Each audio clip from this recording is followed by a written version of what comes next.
വിശദമായി നോക്കാം. മലപ്പുറം കാളികാവിൽ ടാപ്പിംഗ് തൊഴിലാളിയെ കൊന്ന കടുവയെ പിടിക്കാനുള്ള ദൌത്യം ഊർജിതം. 3 സംഘങ്ങളായി തിരച്ചിൽ തുടരുകയാണ്. ആക്രമണത്തിൽ കൊല്ലപ്പെട്ട ഗഫൂറിന്റെ മൃതദേഹം കണ്ട സ്ഥലത്തും വെള്ളം കുടിക്കാൻ വരാൻ സാധ്യതയുള്ള പ്രദേശത്തുമായി 2 കൂടുകൾ സ്ഥാപിക്കും. തിരച്ചിലിനായി ഡ്രോണും ഉപയോഗിക്കും.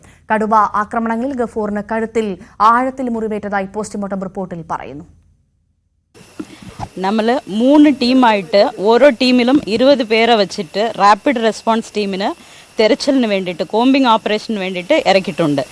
3 veterinarians doctor Arun Zachariah, Ajesh and Shyam അവർ 3 പേരെ വെച്ചിട്ട് 3 വെറ്റിനറി ടീം വച്ചിട്ടുണ്ട്. വയനാട്ടിൽ നിന്ന് ഡ്രോൺ സ്ക്വാഡ് വരുന്നുണ്ട്, 2 ഡ്രോൺസ് വരുന്നുണ്ട്, 1 കുംകി ഇവിടെ ഡിപ്ലോയ് ചെയ്തിട്ടുണ്ട്, ഇന്നൊരു kumki on the way from Wayanad. പിന്നെ 50ഓളം ക്യാമറ ട്രാപ്പുകൾ ഓൾറെഡി നമ്മൾ ഡിപ്ലോയ് ചെയ്തിട്ടുണ്ട്. അതിനുള്ള ദൃശ്യങ്ങൾ നമ്മൾ നോക്കിക്കൊണ്ടിരിക്കുകയാണ്. കാളികാവിലെ കടുവയെ കണ്ടെത്താനുള്ള മിഷൻ താരതമ്യേന വെല്ലുവിളി നിറഞ്ഞതാണെന്ന് ഡോക്ടർ അരുൺ സക്കറിയ.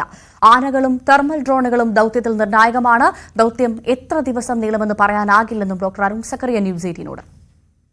കാളികാവിലെ ആളെക്കൊല്ലി കടുവയെ പിടിക്കാൻ വനംവകുപ്പിന്റെ എല്ലാ ശ്രമങ്ങളും തുടങ്ങിക്കഴിഞ്ഞു. ഡോക്ടർ അരുൺ സക്കറിയാണ് നേതൃത്വം നൽകുന്നത്. വലിയ വെല്ലുവിളി ഉയർത്തുന്നത് ഭൂപ്രകൃതിയാണെന്ന് ഇന്നലെ തന്നെ സൂചിപ്പിച്ചിരുന്നല്ലോ അല്ലേ? എന്താണ് പ്രധാനപ്പെട്ടായിട്ട് അങ്ങനെ പറയാൻ കാരണം? ഒന്ന്, ഇതിന് ആക്ച്വലി കടുവയുടെ ആക്ടിവിറ്റി നമുക്ക് തിരിച്ചറിയാൻ പറ്റില്ല. ഇങ്ങനെ ഒരു ഇൻസിഡൻസ് നടന്നു, അത് എങ്ങനെ മൂലമുള്ളതാണെന്ന് നമുക്ക് പറയാൻ പറ്റില്ല. ഞാൻ പറഞ്ഞ കടുവ പല തരത്തിലുണ്ട്. മാനേറ്റേഴ്സ് എന്ന് പറഞ്ഞ ഗ്രൂപ്പൊക്കെ ഉണ്ട്. അത് കൃത്യമായിട്ട് മനുഷ്യനെ മാത്രമേ പിടിക്കുള്ളൂ. വയനാട്ടിൽ നടന്ന സംഭവങ്ങളൊക്കെ അറിയാലോ. ഇതുവരെ നമ്മൾ ഒരു 2 ഇൻസിഡൻസ് അങ്ങനെ മാനേറ്റർ എന്നല്ല, വേറെ അല്ലാത്ത കേസുകൾ കിട്ടിയിട്ടുണ്ട്. പക്ഷേ മനുഷ്യനെ മാത്രം പിടിക്കുന്ന കടുവകൾ വളരെ കുറച്ച് നമുക്ക് വന്നിട്ടുള്ളൂ. അപ്പോൾ ഇതിൻ്റെ ആക്ടിവിറ്റി നമ്മൾ തിരിച്ചറിയാണ് ചെയ്യുന്നത്. ഇത് എവിടെയാണ് നിൽക്കുന്നത്, ഇതിൻ്റെ ഹോം റേഞ്ച് എത്രയാണ്, ടെറിട്ടറി എത്രയാണെന്ന് ഐഡൻറ്റിഫൈ ചെയ്യാൻ വേണ്ടിയിട്ട്. അപ്പോൾ നമ്മൾ ചെയ്യാന്ന് പറഞ്ഞാൽ 3 ടീമുണ്ട്. 3 ടീം നമ്മൾ ആ കടുവ ഉണ്ടാവാനുള്ള സാധ്യത ഏരിയയിൽ കംപ്ലീറ്റ് തെരച്ചിൽ നടത്തും. അതിനിടയ്ക്ക് ചാൻസ് എൻകൗണ്ടർ വരികയാണെങ്കിൽ നമ്മൾ മയക്കൊടി വെക്കുകയും ചെയ്യും. ഓക്കെ. ദെൻ രണ്ടാമത്തെന്ന് പറഞ്ഞാൽ നമ്മൾ ഇത് ഗ്രിഡായിട്ട് തിരിച്ചിട്ട് ക്യാമറ ട്രാപ്പ് വെക്കും. അപ്പോൾ റീക്യാപ്ചർ മെത്തേഡ് നമ്മൾ അതിന് പറയാം. അതിൻ്റെ മുകളിൽ നമുക്ക് കിട്ടുന്ന ഇമേജസ് നമ്മൾ പഠിച്ചു കഴിഞ്ഞിട്ട് ഇതിൻ്റെ എവിടെയാണ് ഇതിൻ്റെ ആക്ടിവിറ്റി എന്ന് അറിഞ്ഞു കഴിഞ്ഞ ശേഷം അവിടേക്ക് നമ്മൾ പ്രഷർ കൊടുക്കുക ചെയ്യും. അവിടെയാണ് കുങ്കിയാനെ നമ്മൾ ഉപയോഗിക്കുന്നത്. അപ്പോൾ നമ്മൾ ബേസിക് ഇത് എവിടെയാണ്, ഇതിൻ്റെ ആക്ടിവിറ്റി എവിടെയാണെന്നുള്ളതാണ് നമ്മൾ നോക്കിക്കൊണ്ടിരിക്കുന്നത്. ഈ കുങ്കിയാനോട് എങ്ങനെയാണ് എൻ്റെ ശരിക്കും കുങ്കിയാന ഉപയോഗിക്കുന്നത്, ഏത് തരത്തിലാണ് അതിനെ തിരിച്ചറിയാനാണോ അതോ നമ്മൾ മയക്കൂടി വെക്കാൻ? 3 രീതിയിൽ നമ്മൾ. ഒന്നെന്ന് പറഞ്ഞാൽ ഈ ആനകളിൽ പ്രത്യേകിച്ച് ഈ 2 ആന എന്ന് പറഞ്ഞാൽ വളരെ ടൈഗർ ഇത് നമ്മൾ ഉപയോഗിച്ച ആനകളാണ്. അപ്പം ശരിക്കും അതെ. അപ്പം ടൈഗറിനെ ട്രാക്ക് ചെയ്യാൻ വളരെ എളുപ്പമാണ്. ഓക്കെ. 1, 2 ചില സമയത്ത് ഇത് പ്രശ്നം അടഞ്ഞ കാടായതുകൊണ്ട് തന്നെ നമുക്ക് കടുവയുടെ ആനയുടെ മുകളിൽ ഇരുന്നിട്ട് നമുക്ക് മയക്കൊടി വെക്കാനുള്ള സാധ്യത നമുക്ക് കൂടും. ചാൻസ് കടുവയുടെ മണം തിരിച്ചറിഞ്ഞ് ആ കുങ്കിയാനെ നമ്മളെ നയിക്കും. അതെ. അത് മാത്രമല്ല നമ്മൾ ചിലപ്പം മയക്കൊടി വെക്കാനും എളുപ്പമായിരിക്കും. അതിൽ അടിക്കാട് ഭയങ്കരമായിട്ട് വളർന്നു നിൽക്കണം, നമുക്ക് പറ്റില്ല, സിറിഞ്ചിൽ പോകില്ല. എലഫന്റ് ബാക്ക് നമുക്ക് ഇത് ചെയ്യാൻ പറ്റും. എസ്റ്റേറ്റ് പോലത്തെ മേഖല, അതേപോലെ കുത്തനെയുള്ള മലമ്പ്രദേശം, ഇവിടെയൊക്കെ ഡ്രോണുകൾ ഉപയോഗിക്കുന്നതിനൊക്കെ ഒരു ബുദ്ധിമുട്ടില്ലേ? ഡ്രോൺ ഉപയോഗിക്കുന്നതിന് നമ്മൾ തെർമൽ ഡ്രോൺസ് ആണ് മെയിനായിട്ട് ഉപയോഗിക്കുക. കാരണം എന്നാൽ രാത്രിയാണ് നമ്മൾ ആക്ടിവിറ്റി നോക്കാൻ വേണ്ടിയിട്ട് അത് തെർമൽ ഡ്രോൺ ഉപയോഗിക്കും. അപ്പോൾ നമുക്ക് അതിൻ്റെ ഹീറ്റ് സിഗ്നേച്ചർ കിട്ടും. അതിനനുസരിച്ചിട്ട് നമ്മളത് അതിൻ്റെ മൂവ്മെൻറ്റ് ഓരോന്ന് അതിൻ്റെ ഷേപ്പിൽ തന്നെ കിട്ടും നമുക്ക്. അപ്പോൾ ടൈഗർ നമുക്ക് തിരിച്ചറിയാൻ പറ്റും. നമ്മൾ വയനാട്ടിലൊക്കെ എക്സ്റ്റൻസീവ്ലി ഉപയോഗിച്ചാൽ അത് തന്നെയാണ്. ഇവിടെ ഇപ്പോൾ നമ്മൾ മയക്കൂടി വെച്ച് പിടിക്കാനാണോ കൂട് വെച്ച് പിടിക്കാനാണോ പ്രയോറിറ്റി? എല്ലാ പ്രയോറിറ്റി എല്ലാം നോക്കുന്നുണ്ട്. അതായത് ചാൻസ് ആയിട്ട് കിട്ടുകയാണെങ്കിൽ അങ്ങനെ ഇത് ചെയ്യാൻ, സർപ്രൈസ്ഡ് ആയിട്ട് കാണുകയാണെങ്കിൽ അങ്ങനെ ചെയ്യാൻ, കൂടാണെങ്കിൽ കൂട് വെച്ച് ചെയ്യാൻ. ഇത്തരം മിഷനൊക്കെ ഒരുപാട് നീണ്ടുപോകുന്ന ഒരു സാധ്യതയില്ല? തീർച്ചയായിട്ടും അത് വളരെ സാധ്യത കൂടുതൽ. കാരണം നമ്മൾ ഇത് നാരോ ഡൗൺ ചെയ്ത് നമുക്ക് കിട്ടുന്ന ചാൻസ് ഒക്കെ ഇതിനകത്ത് ഇമ്പോർട്ടൻ്റ് ആണ്. സമയപരിധി പറയാൻ കഴിയില്ല? ഇല്ല, പറ്റില്ല. ലോങ് ഓപ്പറേഷനാണ്. 28-29 ദിവസം വരെയൊക്കെ ചിലത് പോകാറുണ്ട്. അതെ, അതെ, തീർച്ചയായിട്ടും ഫുൾ ടീം ഇറങ്ങിയിട്ടുണ്ട്. ഓക്കെ. ഏറെ വെല്ലുവിളി നിറഞ്ഞ ദൗത്യമാണ്. ഒരുപാട് ദിവസം നീണ്ടുപോകാനുള്ള സാധ്യതയുണ്ട്. പക്ഷേ എന്തിനു സജ്ജമായിട്ടാണ് ഇവിടെ എത്തിയിരിക്കുന്നതെന്നാണ് അരുൺ സക്കറിയ വ്യക്തമാക്കിയത്. അഖിലോട്ടുപാറയ്ക്കൊപ്പം CV അനുമോദ്, ന്യൂസ് 18. കാട്ടാനയെ പിടിച്ച് പ്രവർത്തിക്കാനാകാതെ കൊല്ലം തെന്മല ചെറുകടവിലെ അംഗൻവാടി. ആനകളെ പിടിച്ച് കുട്ടികളെ പഠിക്കാൻ വിടാൻ മടിക്കുകയാണ് രക്ഷിതാക്കൾ. വനംവകുപ്പാകട്ടെ ഒരിടപെടലും നടത്തുന്നില്ലെന്നാണ് രക്ഷിതാക്കൾ പറയുന്നത്. ചെറുകടവിലെ അംഗൻവാടിയിൽ 17 കുട്ടികൾ ഉണ്ടായിരുന്നു നേരത്തെ. ഇപ്പോൾ കുട്ടികളുടെ എണ്ണം 4 കുറഞ്ഞു. രാത്രിയെന്നോ പകലെന്നോ ഭേദമില്ലാതെ അംഗൻവാടിയുടെ മുറ്റത്ത് ആനകളെത്തും. സുരക്ഷയില്ലാത്തതിനാൽ കുട്ടികളെ വിടാൻ രക്ഷിതാക്കൾ ഭയപ്പെടുന്നു. പേടിച്ചാണ് ജീവനക്കാരും എത്തുന്നത്. 17 പ്രീ സ്കൂൾ കുട്ടികളിൽ 16 പ്രീ സ്കൂൾ കുട്ടികളും അംഗൻവാടി വന്നുകൊണ്ടിരുന്നതാണ്. ഇന്ന് 4 കുട്ടികൾ മാത്രമേ ഉള്ളൂ. ഇന്നലെ 4 മണിക്ക് വരെ ആന ഇവിടെ ഭയങ്കര പ്രശ്നമായിട്ടിരിക്കുക, ശല്യം കാരണം. ഇപ്പം 5 മണി 4 സമയമൊന്നും ഇല്ല. എപ്പോഴും എല്ലാ പകലും ഒക്കെ മുറ്റത്തിലെ പട്ടിയും പൂച്ചയും നിൽക്കുന്നതിന്റെ കൂട്ട് ആന നിൽക്കുന്ന ഒരവസ്ഥയാണ്. അപ്പം ഇവിടെ ഒരു ട്രെഞ്ച് എടുത്തിട്ടുണ്ടെങ്കിലും അത് യാതൊരു സംരക്ഷണവും ഇല്ലാത്തൊരവസ്ഥ, പഴയതിനെക്കാട്ടി രൂക്ഷമായിട്ടിരിക്കുക. മേഖലയിൽ കാട്ടാന ശല്യം കൂടിയിട്ട് 3 വർഷമായി. ആന മാത്രമല്ല, പന്നിയും കുരങ്ങും മ്ലാവും മലയണ്ണാനും കാട്ടുപോത്തും എല്ലാം എത്തും. കൃഷിയിടങ്ങളിൽ ദിവസങ്ങളോളം ആനകൾ തമ്പടിക്കും. വ്യാപക നാശം വരുത്തിയാണ് മടക്കം. 2-3 വർഷം കൊണ്ടാണ് ആന ശല്യം ഉള്ളത്. അതിന് മുമ്പ് ആന ശല്യമൊന്നും ഇല്ലായിരുന്നു. ഇപ്പൊ പിന്നെ ഫോറസ്റ്റ് ഏരിയ ഇതിൻ്റെ ബെൽറ്റ് മൊത്തം, ഈ പുരയുടെ ബെൽറ്റ് മൊത്തം 1 കിലോമീറ്റർ ഇളവിട്ട് അവര് ഫോറസ്റ്റ് ആക്കി. പടക്കം പൊട്ടിച്ചും പാട്ടകൊട്ടിയും പരമ്പരാഗത രീതിയിൽ ആനയെ തുരത്താൻ ശ്രമിക്കുന്നുണ്ട് നാട്ടുകാർ. നേരത്തെ ആനകൾ ഇങ്ങനെ വരുത്തൊന്നുമില്ലായിരുന്നു. ഈ കിടങ്ങെടുക്കുന്നൊക്കെ പിന്നാണ് ഈ ശല്യങ്ങൾ ഇത്രയും വരുന്നത്. അത് ആനയല്ല, ഈ കിടങ്ങൻ ഇപ്പുറം കിടക്കുക, അപ്പുറത്തോട്ട് അതിന് പോകാൻ വഴിയില്ല. അത് കാരണം എല്ലാം ഇങ്ങനെ നേരം വയ്യുമ്പോഴും പകലും എല്ലാം ഉണ്ട് ഇവിടെ. വനം വകുപ്പിന്റെ പ്രവർത്തനം കാര്യക്ഷമമല്ല എന്നാണ് വാർഡ് മെമ്പറുടെ പരാതി. രാത്രി കാലങ്ങളിൽ ആന ഈ വീടുകളുടെ മുറ്റത്ത് നിന്ന് മാറുന്നില്ല. ഇത് ഞങ്ങൾ പരാതി കൊടുത്ത് ഞങ്ങൾ മടുത്ത്. പഞ്ചായത്തമ്പറം രീതിയിൽ ഞാൻ ഇതിന്റെ റിപ്പോർട്ടൊക്കെ ഞാൻ പരാതി അയച്ചിട്ടുള്ളതാണ്. ഈ ആനശല്യം കൊണ്ട് ഞങ്ങൾക്ക് ഒരു കൃഷി ചെയ്യാത്ത കണ്ടീഷനും ഫോറസ്റ്റ് ഡിപ്പാർട്ട്മെന്റ് ഇതിനെപ്പറ്റി ഒരു നടപടി എടുക്കുന്നില്ല. ന്യൂസ് 18 പുനലൂർ. പ്രവാസിയായിരുന്ന അച്ഛൻ സാബുവിന്റെയും അങ്കണവാടി അധ്യാപിക ചിപ്പിയുടെയും ആഗ്രഹം സാധിച്ചു നൽകിയ സന്തോഷത്തിലാണ് ഏകമകൾ 6ാം ക്ലാസ്സുകാരി അവന്തിക. കൊല്ലം പത്മനാഭ ചിറ്റൂർ UP സ്കൂളിലെ വിദ്യാർത്ഥിനിയായ അവന്തിക കളരിപ്പയറ്റിൽ മികച്ച നേട്ടമാണ് കൈവരിച്ചത്. ദേശീയ കളരിപ്പയറ്റ് ചാമ്പ്യൻഷിപ്പിലും മിന്നും പ്രകടനം കാഴ്ചവെച്ചു ഈ കൊച്ചുമിടുക്കി പരിചയപ്പെടാം.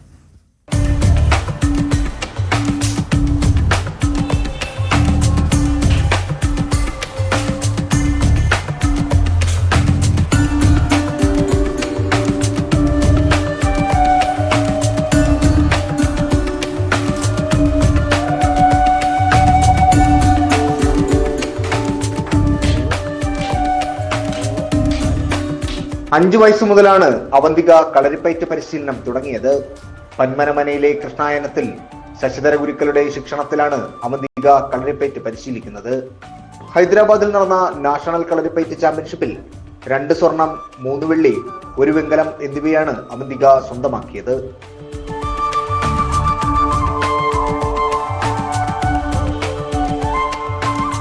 മോളെ ഇത്രത്തോളം ഈ കളരിപ്പയറ്റ് ഇഷ്ടപ്പെടാനുണ്ടായൊരു സാഹചര്യം എന്താണ്? ചെറുപ്പം തൊട്ടേ കളരിയിൽ ഭയങ്കര ആഗ്രഹമായിരുന്നു.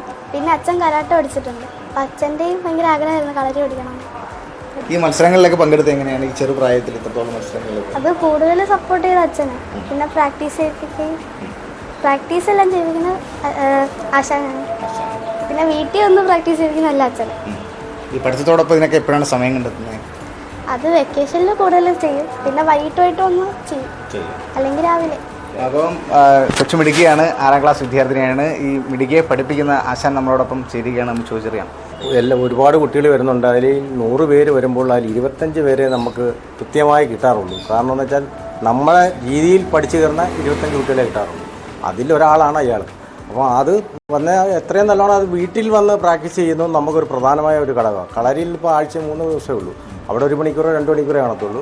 പിന്നുള്ള ദിവസങ്ങൾ എന്ന് പറയുന്നത് അവർ വീട്ടിൽ പ്രാക്ടീസ് ചെയ്താൽ അത്രയും ഗുണകരമായിട്ട് അവർക്ക് ചെയ്യാൻ സാധിക്കും. ഏത് സ്റ്റേജിലായാലും ഏത് മത്സരത്തിനകത്തും ചെയ്യാൻ കഴിയും. അത് ആ കുട്ടിയുടെ കഴിവും വീട്ടിൽ മാതാപിതാക്കളുടെ സപ്പോർട്ടുമാണ് അതിൻ്റെ നിലപാട്. എനിക്കൊരു ആൺകുഞ്ഞായാലും പെൺകുഞ്ഞായാലും എൻ്റെ മനസ്സിലാഗ്രഹമായിരുന്നു ഇവരെ ഏതെങ്കിലും ഒന്ന് പഠിപ്പിക്കണം എന്നുള്ളത്.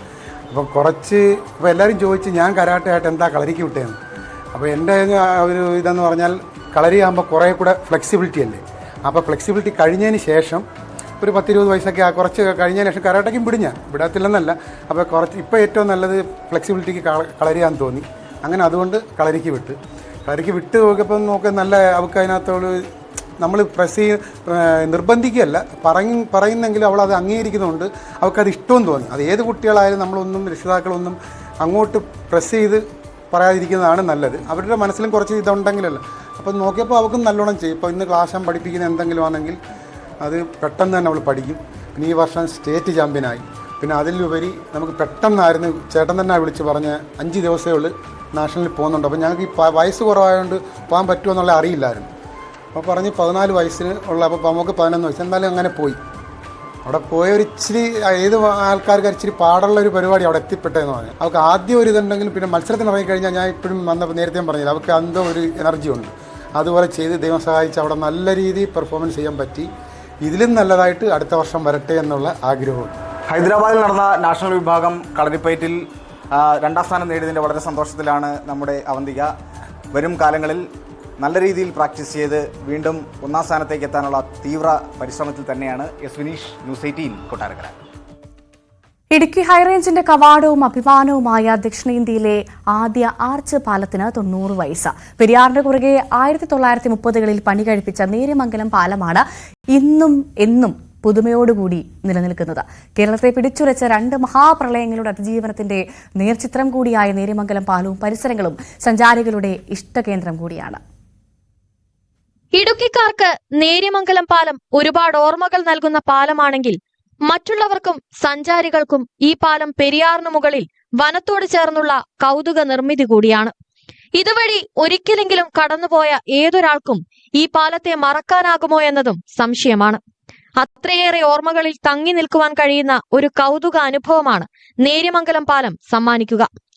1924 മഹാപ്രളയത്തിൽ അന്ന് മാങ്കുളത്തുകൂടി ഉണ്ടായിരുന്ന ആലുവ മൂന്നാർ റോഡ് ഒലിച്ചു പോയിരുന്നു. ഇതോടെയാണ് കോതമംഗലത്ത് നിന്നും നേര്യമംഗലത്തെത്തി അടിമാലി വഴി മൂന്നാറിലേക്ക് പോകുന്ന പുതിയ പാത തുറന്നത്. ഇതിന്റെ ഭാഗമായി നിർമ്മിച്ച നേര്യമംഗലം പാലം 1935 മാർച്ച് മാസത്തിൽ അന്നത്തെ ഭരണാധികാരി രാമവർമ്മ ശ്രീ ചിത്തിര തിരുനാളായിരുന്നു ഗതാഗതത്തിനായി തുറന്നു നൽകിയത്. മുല്ലപ്പെരിയാർ ഡാം നിർമ്മിച്ചിരിക്കുന്ന പോലെ സുർക്കി മിശ്രിതം കൊണ്ടാണ് നിർമ്മിച്ചിട്ടുള്ളത്. ആ സുർക്കി മിശ്രിതം കൊണ്ട് നിർമ്മിച്ചിട്ട് പോലും യാതൊരു കേടുപാടുകളും ഇല്ലാതെ ഇത്രയും കാലം വളരെ ശക്തമായി നിലനിൽക്കുന്ന ഈ പാലം ഒരു സ്മാരകമായി തന്നെ ബ്രിട്ടീഷുകാരുടെ കാലത്തുള്ള ഒരു പാലം എന്ന നിലയ്ക്ക് നിലനിർത്തണം എന്നാണ് നേര്യമംഗലം നിവാസികളുടെ ശക്തമായ ആവശ്യം. പുഴയും കാടും പച്ചപ്പും നിറഞ്ഞ പ്രകൃതി മനോഹാരിതയ്ക്ക് നടുവിൽ ഇടുക്കിയുടെ പ്രവേശന കവാടമായി തല ഉയർത്തി നിൽക്കുന്ന നേര്യമംഗലം പാലവും പരിസര പ്രദേശങ്ങളും ഇന്ന് സഞ്ചാരികളുടെ ഇഷ്ടകേന്ദ്രമായി മാറിയിരിക്കുകയാണ്. പഴയ പാലത്തിന് സമാന്തരമായി പുതിയ പാലത്തിന്റെ നിർമ്മാണ ജോലികളും പുരോഗമിക്കുന്നുണ്ട്. പാലത്തിന്റെ ചരിത്ര പ്രാധാന്യം കണക്കിലെടുത്ത് ഇതൊരു ചരിത്ര സ്മാരകമാക്കി മാറ്റണമെന്നും പാലത്തോട് ചേർന്നുള്ള ബോട്ട് ജെട്ടി പ്രവർത്തനക്ഷമമാക്കി കൂടുതൽ സഞ്ചാരികളെ ഇവിടേക്ക് ആകർഷിക്കണമെന്ന ആവശ്യവും ഉയരുന്നുണ്ട്. ന്യൂസ് 18 ഇടുക്കി. തിരുവനന്തപുരത്തെ മലയോര മേഖലയാണ് അമ്പൂരി. ഇവിടെ പതിറ്റാണ്ടുകളായുള്ള ആവശ്യമായിരുന്നു ഒരു പാലം എന്നത്. ഈ ആവശ്യം യാഥാർത്ഥ്യമാവുകയാണ്. ആദിവാസി ഊരുകളിൽ ഉള്ളവർക്കടക്കം വലിയ പ്രയോജനം നൽകുന്നതാണ് കുമ്പിച്ചൽ കടവിൽ ഒരുങ്ങുന്ന ഈ പാലം. അമ്പൂരി ഗ്രാമപഞ്ചായത്തിലൂടെ കടന്നുപോകുന്ന നെയ്യാർ റിസർവോയറിന് മറുകരയിലുള്ളവർ ഏറെ ബുദ്ധിമുട്ടിയാണ് യാത്ര ചെയ്തിരുന്നത്. പലവട്ടം പാലം എന്ന ആവശ്യമുയർന്നു. വനം, ഇറിഗേഷൻ വകുപ്പുകളുടെ തർക്കത്തിൽ പദ്ധതി അനിശ്ചിതത്വത്തിലായി. ഇപ്പം നമ്മൾ ജീപ്പ് വിളിച്ചാണ് പോണത്. ജീപ്പ് വിളിച്ച് ഇവിടെ നിന്ന് അങ്ങ് നമ്മളെ വീട്ടിൻ്റെ അവിടെ എത്തുമ്പോൾ 400-450 രൂപയൊക്കെ കൊടുക്കണം. എന്നാൽ നാളുകൾക്കിപ്പുറം ഈ അവസ്ഥയ്ക്ക് മാറ്റം വരികയാണ്. ഇനി ഊരുകളിൽ നിന്നും ടൗണിലേക്കുള്ള അകലം കുറയും. പെട്ടെന്ന് ആശുപത്രിയിലായാലും ശരി, സ്കൂളിൽ പോകാനായാലും ശരി, ഞങ്ങളെ നിത്യോപയോഗ സാധനങ്ങൾ കൊണ്ടുപോയി വിൽക്കാനും എല്ലാം ഇഷ്ടമുള്ള സ്ഥലത്ത് കൊണ്ടുപോയി. ഇപ്പം അമ്പൂരിൽ പോയ അമ്പൂരിൽ ഒരു കടയിൽ ഇന്ന് 60 രൂപയാണെങ്കിൽ അടുത്ത വേറൊരു കടയിൽ കൊണ്ട് നിങ്ങൾക്ക് 70 രൂപയ്ക്ക് കൊടുക്കാൻ സാധിക്കും ഈ പാലം വരുന്നതോടെ. പിന്നെ ഒത്തിരി പേര് വണ്ടികൾ എടുക്കുന്നുണ്ട്. വണ്ടികൾ ഇപ്പോഴും വണ്ടിയുണ്ട്. അങ്ങനെ എല്ലാം കൊണ്ടും 100% ഞങ്ങൾ സമ്പന്നരാണ് ഇപ്പോഴും. 12 സെറ്റിൽമെന്റുകളിലെ 100 കണക്കിന് കുടുംബങ്ങൾ ആശ്രയിക്കുന്നത് ഈ കടവിനെയാണ്. പഞ്ചായത്തിന്റെ നേതൃത്വത്തിലുള്ള വള്ളമാണ് കടത്തിന് ഏക ആശ്രയം. വളരെ സന്തോഷമാണ്. കുട്ടിയുടെ സ്കൂളിൽ പോകാനൊക്കെ ബുദ്ധിമുട്ടൊക്കെ മാറി. പിന്നെ അപ്പൂപ്പനപ്പൂപ്പന്മാരുടെയൊക്കെ കാലത്ത് പാലം വേണമെന്ന് ആഗ്രഹിച്ചിരുന്നു. നേരത്തെ ആശുപത്രിയിൽ പോകാനും എല്ലാ കാര്യത്തിനും ബുദ്ധിമുട്ടാണ്. പിന്നെ ഇപ്പം പാലം വന്നതുകൊണ്ട് നല്ല സന്തോഷമുണ്ട്. അമ്പൂരി, കുട്ടമല, വാഴിച്ചൽ, ആറുകാണി, കാട്ടാക്കട, നെയ്യാറ്റിൻകര തുടങ്ങിയിടങ്ങളിലേക്ക് നിരവധി വിദ്യാർത്ഥികളാണ് ഉപരിപഠനത്തിനുൾപ്പെടെ ഈ കടവ് കടന്നുപോകുന്നത്. പാലം വന്നതിന് കൊണ്ടുള്ള സന്തോഷം, ജനങ്ങളുടെ ബുദ്ധിമുട്ടും കഷ്ടപ്പാടും കണ്ട് നമ്മൾ പല ദിവസവും സങ്കടപ്പെട്ടിട്ടുണ്ട്. ഇവിടെ താമസിക്കാൻ സ്ഥലം കൊടുത്തിട്ടുണ്ട്. ഇപ്പോഴും വന്നതിൽ വലിയ സന്തോഷവും നല്ല അത് വന്നത് ആ വഴി വന്ന ആർക്കും ഉത്തരവില്ലാതെ നേരെ ചെയ്തത് വലിയ ഉപകാരവും നന്ദിയും ഉണ്ട്. ഇത് ഒരു 10-2000 പേർക്ക് ഗുണകരമാണ്. ഗുണകരമാണ്. ഇവിടെ ഈ വാർഡിലെ എല്ലാ 10,000-2000 കൂടുതൽ ആൾക്കാർക്ക് ഇത് ഗുണകരമാണ്. ഈ പാലം വന്നതിൽ വളരെ സന്തോഷമാണ്, എല്ലാവർക്കും സന്തോഷമാണ്. 11 മീറ്റർ വീതിയുള്ള പാലത്തിൽ 8 മീറ്റർ വീതിയിൽ റോഡും ഇരുവശത്ത് ഫുട്പാത്തുമുണ്ട്. പ്രദേശത്തിന്റെ ടൂറിസം സാധ്യതകൾ മുൻനിർത്തി പാലത്തിനടിയിലൂടെ നെയ്യാർ ഡാമിൽ നിന്നും വിനോദസഞ്ചാരികളുമായി വരുന്ന ബോട്ടിന് കടന്നുപോകാനും സൗകര്യമൊരുക്കിയിട്ടുണ്ട്. അടുത്ത മാസം പാലം തുറക്കാനാകുമെന്നാണ് കണക്കാക്കുന്നത്. ന്യൂസ് 18 തിരുവനന്തപുരം. നെടുമ്പാശ്ശേരിയിൽ കൊല്ലപ്പെട്ട ഐവിൻ ജിജോയുടെ പോസ്റ്റ്മോർട്ടം റിപ്പോർട്ട് പുറത്ത്. തലക്കേറ്റ പരിക്കാണ് ഐവിന്റെ മരണകാരണമെന്നാണ് പോസ്റ്റ്മോർട്ടത്തിൽ പ്രാഥമിക കണ്ടെത്തലായി രേഖപ്പെടുത്തിയിരിക്കുന്നത്. തല മതിലിലോ മറ്റു ഇടിച്ചതായാണ് സംശയം. ഐവിൻ ജിജോയുടെ സംസ്കാരം ഇന്ന് ഉച്ചയ്ക്ക് 2 മണിക്ക് നടക്കും. യൂത്ത് കോൺഗ്രസ് പ്രവർത്തകർ CISF ഓഫീസിലേക്ക് മാർച്ച് നടത്തി.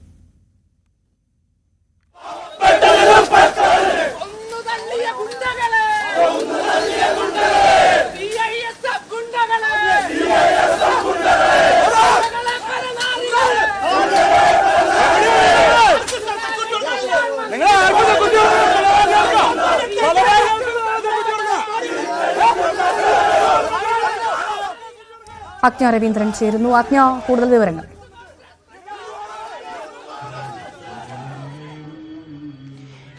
ഭവ്യ, അല്പസമയത്തിനകം ഈ ഫ്യൂണറൽ നടക്കുമെന്നാണ് മനസ്സിലാക്കാൻ കഴിയുന്നത്. പ്രമുഖരായ ആളുകളുടെ സന്ദർശനം നടക്കുന്നുണ്ട്. അതുപോലെ തന്നെ ജന്മനാട് ഐവിന് യാത്ര ചൊല്ലുന്ന അത് കൂടിക്കാൻ നമുക്ക് കാണാൻ കഴിയും.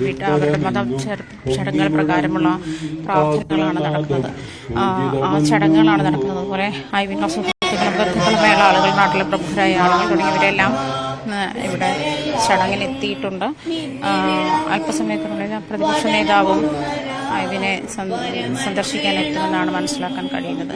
2 മണിയോടുകൂടി എത്തുമെന്നാണ് മനസ്സിലാക്കാൻ കഴിയുന്നത്. 2:30ക്കാണ് ഐവിന്റെ ഫ്യൂണറൽ ചടങ്ങുകൾ നടക്കുക. നമുക്കറിയാം, ഇന്നലെ അതിദാരുണമായാണ് CISF ഉദ്യോഗസ്ഥരുടെ വീഴ്ച കൊണ്ട് ഐവിന് ജീവൻ നഷ്ടപ്പെട്ടത്.